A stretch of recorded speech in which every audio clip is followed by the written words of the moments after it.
मुझे 35 वर्ष हो गए मंचों पर कविताएं कहते हुए। मैंने कभी हाथ जोड़कर गिड़गिड़ाकर कविताएं नहीं पढ़ी हैं। गए हैं 10-15 लोग यहां से। मैं दिन जाने वाले लोगों को 2 मिनट में अफसोस पैदा न कर दूं तो मेरा नाम विनीत चौहान है। ये बाहर से जो लोग हमारे मथुरा से आए लोग आए तो कहते किस राजस्थान से हो तुम? पानी तक तो है नहीं तुम्हारे यहां पर, सूखे टीले हैं। हमारे बड़े कवि ने लिखा धरती धोरा रही, ये वो सूखे टीलों की जमीन है। मैंने उत्तर दिया है, उत्तर तो एक लाइन का ही है, उसी में आपका आ जाना चाहिए। नहीं आया तो भर्ती की दूसरी लाइन है। था बहुत पानी। अरुण भैया, पूनम जी, आप लोग दूसरे प्रांतों से हैं, हमसे कहते हैं पानी नहीं है हमारे यहां पर। शेखावटी के लोगों, आपका कर्जा उतार रहा हूं, अपना विजिटिंग कार्ड दिखा रहा हूं राजस्थान का। था बहुत पानी मगर तलवार पर सब चढ़ गया है, इसलिए राजस्थान रेगिस्तान बनकर रह गया है। वाह वाह भाई साहब, वाह। हाँ, बहुत पानी। आपकी तालियां कमजोर हैं, मैं कोशिश कर रहा हूं। पूनम जी ने बड़े श्रृंगार की कविताएं सुनाई हैं, आप पर भी बातें हुई है। मैं वो सब नहीं करूंगा, मैं अपनी तरीके से बात करूंगा। नहीं, वो होगा नहीं, बस वो आप हंस लिए जितनी देर थे, अब बारी मेरी है। अगर पौरुष महकती शाम के अधीन हो जाए, मैं उस मिट्टी पर खड़ा हूं जिसने सर्वाधिक सिंदूर देश की सीमाओं को दिए हैं। मेरा कहने का तेवर क्या हो और आपका सुनने का तेवर क्या हो, अगली 2 मिनट में तय कर दीजिएगा। मेरे मन में भी आती है झूम के कजरी गाने की, मेरे मन में भी आती है ढपली उठा बजाने की। मेरा मन भी मचला करता मेहंदी बिंदिया काजल पर, कभी गीत लिखने को कहता रस बरसाती पायल पर, लेकिन तभी दिख जाता है। कहां है जरा इस मिट्टी के बेटे, मुझे बताइएगा। लेकिन तभी दिख जाता है लोहू से लथपथ आंचल, मेरी बोराई सीमा का तन घायल और मन घायल। तभी लेखनी से कहता हूं अंगारे बरसा दोरी, ये मेहंदी महावर पागल छोड़ो चंडी को आराधोरी। ये मेहंदी महावर पागल छोड़ो चंडी को आराधोरी। वाह, आप मथुरा से हैं, कृष्ण ने बांसुरी बजाई होगी, मैं उसका इस्तेमाल नहीं करता हूं। मैं उस कृष्ण का आह्वान करता हूं, फिर तर्जनी पर चक्र सुदर्शन धारण करके 100वीं गाली पर शिशुपाल का वध कर दिया था। अगर पौरुष महकती शाम के अधीन हो जाए, क्षमा करें मुझे, जो यहां हुआ है मैं उस तेवर का कवि नहीं हूं। मैं जिस स्वदेशी जागरण मंच पर खड़ा हूं, मैंने उसी भगवा ध्वज के सामने त्वदीया कार्य बद्धा कटन के श्लोक वाचे। नमस्ते सदा वत्सले मातृभूमि के मंत्र बाजते समय ये तो मैंने सीख लिया था कि मुझे पायल में से और देश के श्रृंगार में से क्या चुनना है। वाह, अगर पौरुष महकती शाम के अधीन हो जाए, कहां बैठे हैं परम पवित्र भगवा ध्वज के सामने संकल्पबद्ध स्वयंसेवक, मेरा आइडेंटिटी कार्ड देखिएगा। अगर पौरुष महकती शाम के अधीन हो जाए, मैं क्यों लिख रहा हूं, मैं क्यों नहीं पूनम की तरह लिख पाया। अगर पौरुष महकती शाम के अधीन हो जाए, तुम ही बोलो कि रण में बाजुओं को कौन तोलेगा। ताली गलत जगह आ रही है, अगली ताली पर पीछे तक के हाथ खड़े चाहिए मुझे। अगर पौरुष महकती शाम के अधीन हो जाए, तुम ही बोलो कि रण में बाजुओं को कौन तोलेगा। अगर हम भी जुल्फ चुंबन की भाषा बोलने लग जाएं, कहो फिर आग की भाषा को आखिर कौन बोलेगा। कहो फिर आग की भाषा को आखिर कौन बोलेगा। जब मेरे पास फोन गया सीताराम जी और हमारे कार्यकर्ताओं का, तो उन्होंने कहा झुंझुनू चले आइएगा, सूरजगढ़ चले आइएगा। हरीश भैया, आज कम से कम 10 कवि सम्मेलन, 20 कवि सम्मेलन हिंदुस्तान में होंगे सीताराम जी। और याद रखिएगा, बंबई कलकत्ता के लिफाफे यहां से ज्यादा बड़े होते हैं। उसके बाद भी मैं यहां इस छोटे कस्बे में खड़ा क्यों, मेरा एक ही कारण है। मैं यदि आज बंबई होता, सुबह एयरपोर्ट की तरफ जाता, मेरी बात को सन्नाटे के साथ सुनिएगा। या आपको लगे कि मैं आपकी मिट्टी की सही बात कर रहा हूं तो ताली बजाना, वरना चुप रहिएगा। मैं दिल्ली एयरपोर्ट पर या बंबई एयरपोर्ट पर होता सुबह 5 बजे, तो मैं सड़कों पर सफेद कुत्तों की चैन पकड़े हुए लड़कियां घूमती, अधनंगी लड़कियां देखता, और अगली बात पर एक भी हाथ खामोश न रहे। मैं दावा करता हूं, जब मैं सुबह सूरजगढ़ से अपनी गाड़ी में अलवर के लिए रवाना होऊंगा 5 बजे, सेना के लिए कसरत करते हुए जवान सड़कों पर दिखाई देंगे। यही इस शेखावटी की मिट्टी है। वाह वाह, ये धरती रण में दुश्मन का कोई एहसान नहीं रखती। क्या है शेखावाटी की मिट्टी? ये धरती रण में दुश्मन का कोई एहसान नहीं रखती। जुगनू की जोड़ी झुक जाए ऐसे दिन मान नहीं रखती। मैं गया उस करगिल की मिट्टी पर, शायद मैं इकलौता कभी उस भीड़ में से मैंने उसी टाइगर हिल के नीचे भी कविताएं पढ़ी हैं जहां आपके 532 बेटों ने खून से वंदे मातरम लिख दिया था। अब हिंदुस्तान का मैं पहला कवि आपके सामने बोल रहा हूं। ये धरती और वहां पर सर्वाधिक बेटे, जैसा भैया ने बताया, वह सूची लगी हुई है। सर्वाधिक बेटे यदि किसी मिट्टी के हैं तो वो झुंझुनू के बेटों के नाम लिखे गए। मैं पूरी जिम्मेदारी से 3 कैमरों के रिकॉर्डिंग के सामने बोल रहा हूं, ये धरती रण में दुश्मन का कोई एहसान नहीं रखती। क्या आपके मिट्टी के बेटे खड़े हो यदि वहां पर्वत की चोटियों पर, तो आपकी तालियां उन्हें गर्माहट पहुंचाएं। ये धरती रण में दुश्मन का कोई एहसान नहीं रखती। जुगनू की दौड़ी झुक जाए, ऐसे दिन मान नहीं रखती। इस लाइन पर मुझे आपकी भरपूर तालियां चाहिए। ये धरती रण में दुश्मन का कोई एहसान नहीं रखती।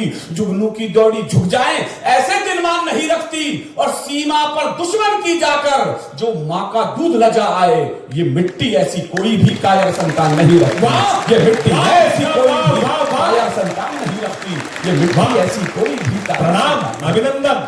मैं वहां गया तो मैंने देखा चाइना बॉर्डर पर गलवान घाटी की तरफ भी हम लोग कविता के लिए गए, तो वहां पर हमारे सैनिकों के शव, 40 शवों के रक्त से भीगी हुई मिट्टी मैंने देखी। मैंने राजनाथ सिंह से कहा, सर ये हो क्या रहा है? कह रहे विनीत जी, चाइना बॉर्डर पर हमारी सीमा रेखाएं स्पष्ट नहीं है। वहां पर पत्थर की दीवारें धक्का मुक्की होती रहती है। मगर 75-80 साल हो गए, हमारे बेटों के खून से रेखाएं खिंच गई, तुम पत्थर की लाइनें तय ना कर सके? कहने लगे हमारे यहां पर कुछ ब्यूरोक्रेट्स लोग इसे तय करते हैं। मैंने कहा सीमा रेखाएं तो ऐसे नहीं खिंचती। मेरे जिंदगी में मुझे पद्मश्री नहीं मिला, लेकिन कभी जैसलमेर तनोट माता के मंदिर पर जाइए, बीएसएफ कैंप के ऊपर। विनीत चौहान के जीवन में एक ही सौभाग्य है कि वहां बीएसएफ के कैंप के ऊपर मेरी 2 लाइन लिखी है जो मैं बोलने जा रहा हूं आपके सामने। जब उनका सीमा रेखाएं स्पष्ट नहीं है, अखबार के लोग बैठे हो तो कल मुझे याद सके, छाप सके, तो इन 2 लाइनों के लिए छापिएगा।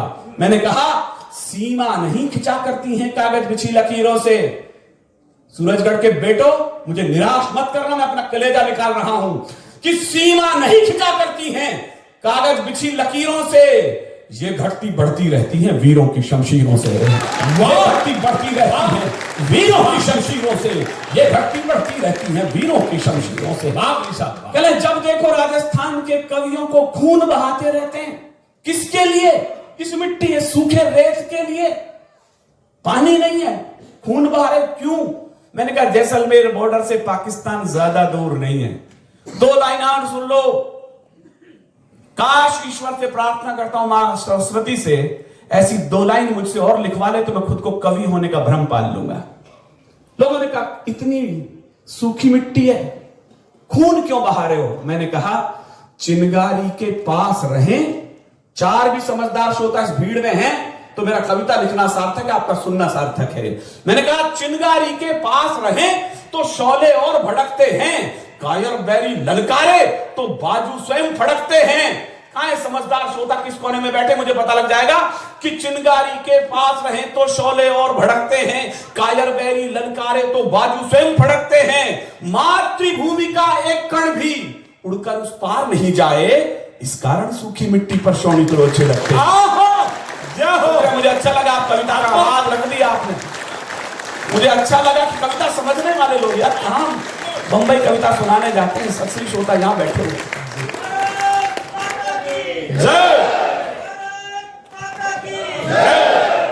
धन्यवाद। जय श्री राम। जय श्री राम, जय श्री राम। जब मैं यहां आ रहा था तो हमारे झुंझुनू से राजकुमार जी मोरवाल, गोविंद भैया, सब लोग आए।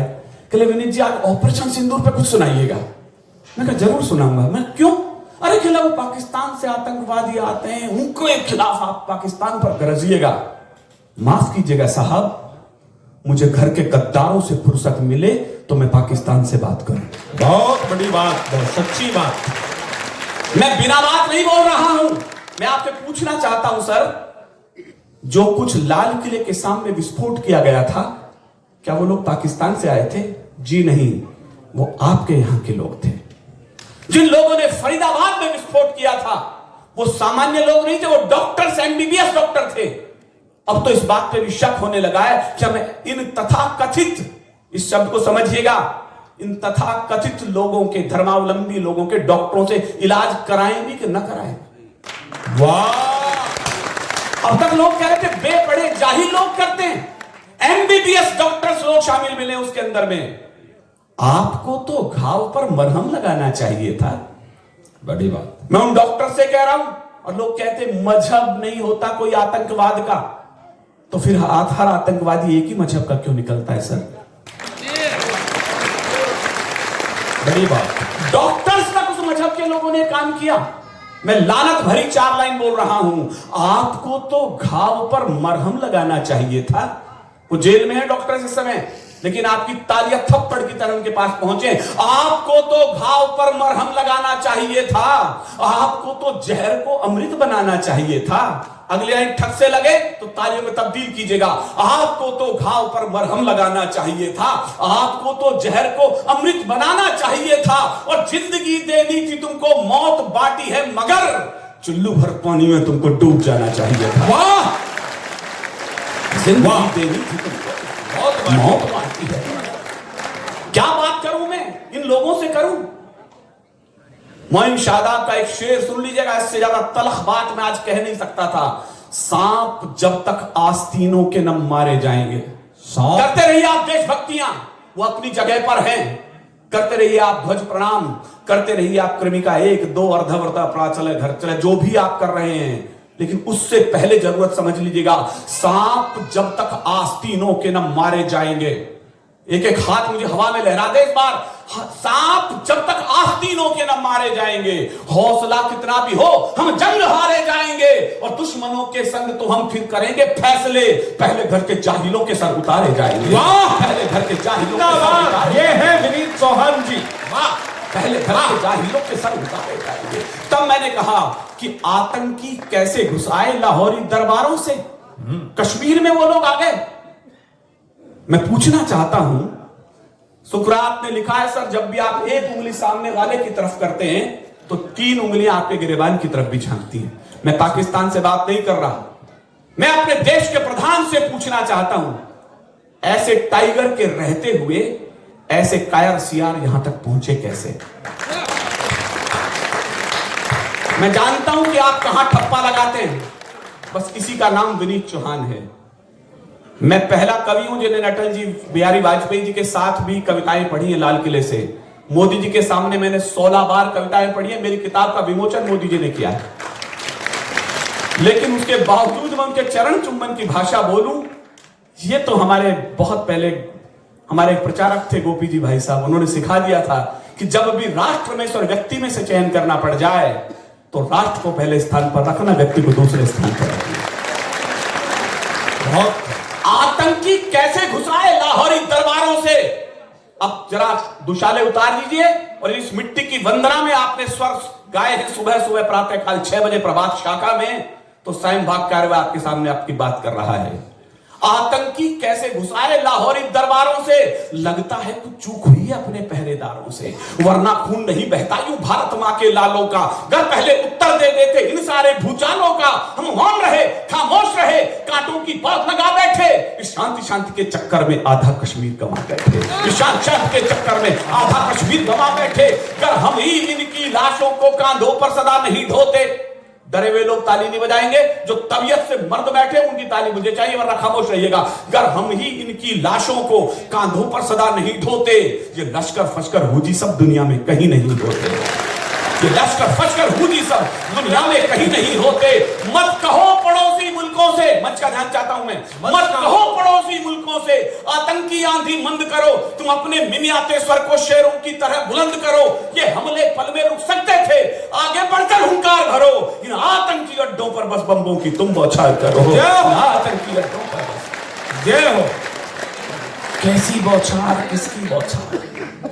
राष्ट्रवादी लोग, हमारी सेना और पुलिस के जवान चली गई, मेरी छोटी बहन पुलिस की ऑफिसर, उन्हें बताइएगा कि एक कवि तुम्हारे समर्थन में कुछ बोल रहा था। जाते हैं गन लेकर के, लेकिन मानव अधिकार के कार्यकर्ता जींस के ऊपर कुर्ते डाल के लोग जेएनयू के प्रोडक्ट आ जाते हैं। इन्हें मारो मत, ये आतंकवादी नहीं है, ये फूफा जी है, नाश्ता करने आए पाकिस्तान से। ये मानव अधिकार के कार्यकर्ता किस दिन देश प्रेमियों और राष्ट्रद्रोहियों में अंतर करना सीखेंगे? माफ कीजिएगा सर, 7 आईपीएस ऑफिसर इस समय जेल के सीचों में बंद हैं जिस समय विनीत चौहान कविता पढ़ रहा है। मेरी बात को ध्यान से समझिएगा, मैं 7 कांस्टेबल नहीं बोल रहा हूं, मैंने पूछा क्यों? कहने लगे इन्होंने कुछ टेररिस्टों को गोली मार दी थी। मैंने कहा हलवा खिलाते उनको? सब मानव अधिकार कातिलों के हित में तन जाते हैं, इसीलिए तो रोज बेड़िए छाती पर तन जाते हैं। हमने आतंकी पाले, जेलों में परसी बिरयानी। आपने सुना है कभी कोई डिस्ट्रिक्ट कोर्ट आपके लिए 4 बजे के बाद खुला हो? हिंदुस्तान के 75 साल के इतिहास में बॉम्बे हाई कोर्ट रात को 2:30 बजे खुला। 2:30 बजे। मैं कह रहा हूं, मुझे 5 कैमरे रिकॉर्ड कर रहे, मुझे चैलेंज कीजिएगा कल कि तुम गलत बोले थे। मैंने सोचा कोई शंकराचार्य अरेस्ट हो गए होंगे। पता लगा 250 लोगों ने साइन किए हैं एक आतंकवादी को बचाने के लिए कि इसे फांसी मत लटकाओ, इसके बच्चे छोटे हैं। वो 250 लोग आप पर हमारी तरह छोटे लोग नहीं थे, बड़े फिल्म स्टार थे, बड़े एक्टर थे, अभिनेता थे, वकील थे, डॉक्टर थे। इसे फांसी मत लटकाओ, इसके बच्चे छोटे हैं। मैं आपको शपथ देता हूं, आपके भी बेटों के यहां पर शव आए होंगे तिरंगे में लिपट कर। आपको कसम देता हूं, आपने पीड़ा जी हो तो बोलना। उन्होंने कहा इसे फांसी मत लटकाओ, इसके बच्चे छोटे हैं। मैंने कहा कर्नल राय की 9 साल की बेटी छोटी नहीं थी जो तिरंगे को सैल्यूट कर अपने पिता की चिता को आग दे रही थी। वाले शर्म नहीं आती किसके समर्थन में खड़े हो? हमने आतंकी पाले, जेलों में परसी बिरयानी, हर सैनिक की विधवा रोई, आंखों में आया पानी। 20 खून करके भी वो सब क्षमादान पा जाते हैं और शहीदों की कुर्बानी पर मातम छा जाते हैं। उठो नया कानून मांग लो। केवल वो ताली बजाएं जो मेरे कानून से सहमत हो। नहीं सहमत तो आप चुप रहिएगा। विनीत चौहान अकेला भी गाने वाला बचा हिंदुस्तान में इस कानून को, तो मैं अकेला गाऊंगा। मुझे हिम्मत दीजिएगा। ये लाइन इस बार जब मैं लाल किले पर आमंत्रित हूं, भैया को पता है, प्रधानमंत्री मेरे सामने बैठे हों तो मैं ये कविता आपके हिम्मत की बदौलत, तालियों की बदौलत उनके सामने पढ़ सकूं। मैं हिम्मत कर रहा हूं, ताली की हिम्मत आप जुटाइए। हमने आतंकी पाले, जेलों में परसी बिरयानी, हर सैनिक की विधवा रोई, आंखों में आया पानी। 20 खून करके भी वो सब क्षमादान पा जाते हैं और शहीदों की कुर्बानी पर मातम छा जाते हैं। उठो नया कानून मांग लो। इतनी ताली पहुंचे कि टाइगर के पास पहुंचे। उठो नया कानून मांग लो। संसद की दीवारों से हत्यारों को क्षमादान अब नहीं मिले दरबारों से। इनको सीधा फांसी टाके वीर शहीदों की माएं, क्या सीने पर गोली मारे बस सैनिक की विधवाएं। उठो नया कानून मांग लो। जिंदाबाद। उठो नया कानून मांग लो। बहुत बहुत वीर शहीदों की मां।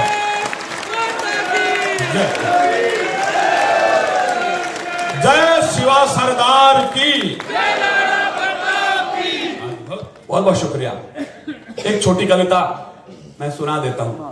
अच्छी लगे मैं सुना रहा हूं, बुरी लगे राजकुमार मोरवाल जी सुनवा रहे हैं, सेवाराम जी, उनको पकड़ लेना। मेरी कोई गलती नहीं। आप कहें तो मैं ऑपरेशन सिंदूर पर एक ताजा कविता बोल दूं, आपका मन हो तो 5 मिनट का समय मेरे पास कि बिरसन घाटी साक्ष्य बन गई आतंकी अंगारों की। मैंने आंसुओं से भीगकर कविता लिखी है, विनीत भाव से लिखी है, लेकिन चौहानी तेवर मेरा बाहर ना आया तो फिर मैं काय का कवि। बिरसन घाटी साक्ष्य बन गई आतंकी अंगारों की। पहलगांव में लाश बिछ गई कुछ बेबस लाचारों की। फिर से बंदूकें गरजी हैं पहलगांव की घाटी में। फिर से बंदूकें गरजी हैं पहलगांव की घाटी में। फिर से कुछ सिंदूर लुटे हैं कश्मीर की घाटी में। मैं भी ये सब देख रहा था, आंखों में चिंगारी ले। इतिहास तो अभी तक ऐसा ही रहा था कि शायद कुछ होगा कि नहीं होगा। मैं भी ये सब देख रहा था, आंखों में चिंगारी ले। क्या इतिहास लिखा जाएगा कर में तेज कटारी ले? क्या फिर कोई भीम प्रतिज्ञा लेकर नहीं खड़ा होगा? क्या बैरी का मस्तक मां के चरणों नहीं पड़ा होगा? ये सोच रहा था मैं। लेकिन यदि आपके टाइगर के लिए थोड़ी भी इज्जत मन में हो तो फिर ताली उस टाइगर के नाम भी उठे। लेकिन अब के दुम सीधी की, मैं धीरे से बोल रहा हूं, एक स्पिन बॉलिंग करके देख रहा हूं, कितने लोग समझते हैं मुझे पता नहीं। लेकिन अब के दुम सीधी की, कायर क्रूर पड़ोसी की, उछल रहा था आड़ लिए जो चीनी बिल्ली मौसी की। आहा, मैंने अपनी बात कह दी है, समझदार लोग पड़ोसी से पूछो। उछल रहा था आड़ लिए जो चीनी बिल्ली मौसी की। 13 दिन में 13 रफेल जाकर सब मज मिटा आए। जो पहलगांव में गिरा खून उसका सब कर चुका आए। जो पहलगांव में गिरा खून उसका सब कर चुका आए। है गर्व हमें निज सेना पर जिसने ये विजय कथा बांची। इधर मेरी बेटियां भाभियां माएं बैठी, मैं 2 लाइन इनके लिए पढ़ रहा हूं, इन्हें ये ना लगे कि कवि सम्मेलन में केवल पुरुष वर्ग अपने लिए ताली बजा रहा था। मैं 2 लाइन इनके लिए पढ़ रहा हूं। अभिनंदन। है गर्व हमें निज सेना पर, और जो समझ जाए वो बताइए मैं किसके लिए बोल रहा हूं।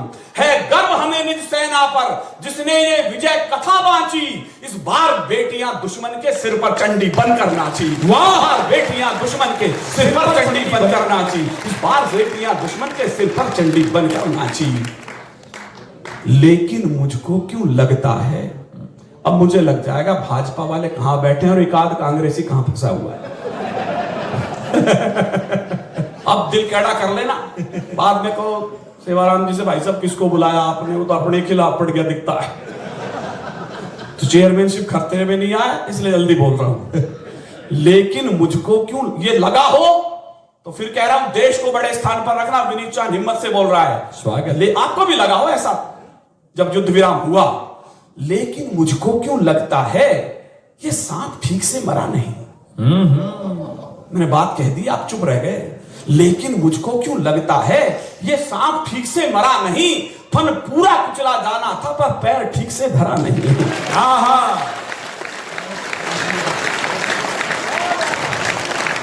ताली अब के ज्यादा आएगी, मैं दावत कर रहा हूं। लेकिन मुझको क्यों लगता है ये सांप ठीक से मरा नहीं, और इसी का नाम विनीत चौहान है। कह रहे विनीत जी किसके खिलाफ पढ़ रहे हो, आपकी पुस्तक का विमोचन कर रहे हो। मैं कहा नहीं, मेरा बड़ा पुरखा बाबा दिनकर लाल किले की सीढ़ियां चढ़ रहा था, उनके आगे आगे नेहरू जी सीढ़ियां चढ़ रहे थे। अचानक पैर लड़खड़ाया नेहरू जी का, दिनकर जी ने बाह पकड़ ली। नेहरू ने कहा धन्यवाद दिनकर, तुमने मुझे गिरने से बचा लिया। राष्ट्र कवि दिनकर ने कहा धन्यवाद की कोई जरूरत नहीं है नेहरू जी, जब जब देश की राजनीति लड़खड़ाएगी साहित्य उसकी बाह इसी तरह पकड़ लेगा। वाह, इसलिए मेरी हिम्मत को दाद देना, मैं कहां बोल रहा हूं, किसके सामने बोल रहा हूं। लेकिन मुझको क्यों लगता है ये सांप ठीक से मरा नहीं, पर जिसका कुचला जाना था वो पैर ठीक से धरा नहीं। काश तुम्हारे शांति मंत्री, यदि आपकी आवाज विनीत चौहान बोल रहा हो तो मुझे हिम्मत दीजिएगा कि मैं इस बार लाल किले से उनके सामने कह सकूं, काश तुम्हारे शांति मंत्री केवल 2 दिन को रुक जाते, चांद सितारे वाले झंडे मां के चरणों में झुक जाते। वाह, काश तुम्हारे शांति मंत्री केवल 2 दिन को रुक। ताली जरा ढंग से बजाओ, फिर मुझे मजा नहीं आ रहा। जय हो। काश तुम्हारे शांति मंत्री, केवल 2 दिन की तो बात थी, काश तुम्हारे शांति मंत्री केवल 2 दिन को रुक जाते, चांद सितारे वाले झंडे मां के चरणों में झुक जाते। अब भी है उम्मीद हमें के, घाव भरोगे पहलगाम के, दुनिया को उत्तर दोगे तुम दुश्मन दल की धूप छांव के। जागो अंजनी पुत्र दोबारा, उम्मीद तो उसी से है। जागो अंजनी पुत्र दोबारा, बजरंगी सा रूप निहारो, रावण की चालों को समझो, दुश्मन को गिन गिन कर मारो। मैं हूं जामवंत युग का, तुम्हें जगाकर ही छोड़ूंगा। मां सीता पर हाथ उठा दो, तुम तोड़ो या मैं तोड़ दूंगा। मां सीता पर हाथ उठा दो। वाह, अब सौंप दिए इस जनता को सब कष्ट तुम्हारी झोली में। इससे ज्यादा बहुमत क्या देती।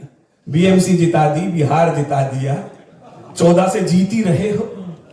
अब सौंप दिए इस जनता ने सब कष्ट तुम्हारी झोली में, इस भारत मां ने टांक दिए अक्षत माथे की रोली में। अब तुम पर निर्भर है इसके माथे की पीर हरो कैसे, जो वादे किए देश भर से उन सबको पूर्ण करो कैसे। गांडीव रखो या करो शस्त्र, ये सब निर्भर अब तुम पर है, पर भारत मां की पीर हरो ये जिम्मा केवल तुम पर है। पर भारत मां की पीर हरो ये जिम्मा केवल तुम पर है। उठो नए हनुमान, कविता के सारथी लोग मुझे विदा कीजिएगा। उठो नए हनुमान, तुम्हें ही नवसागर को लगना है। लंका में जो सिया कैद उसके कष्टों को हरना है। तुम भी अगर नहीं गरजे तो कौन घाव सहलाएगा। अशुभाती भारत मां को धीरज कौन बधाएगा। अलंक दहन की आखिर में बढ़ती उम्मीद तुम ही तो हो। हर आतंकी बकरे की बस बकरा ईद तुम ही तो हो। हर आतंकी बकरे की बस बकरा ईद तुम ही तो हो। उठ करके बाहों में भर लो, मुझे विदा कीजिएगा और मेरे साथ बोलिएगा। उठ करके बाहों में भर लो, सारा आकाश तुम्हारा है। सीमा पर दुश्मन से कह दो ये हिंदुस्तान हमारा है। बहुत बहुत शुक्रिया।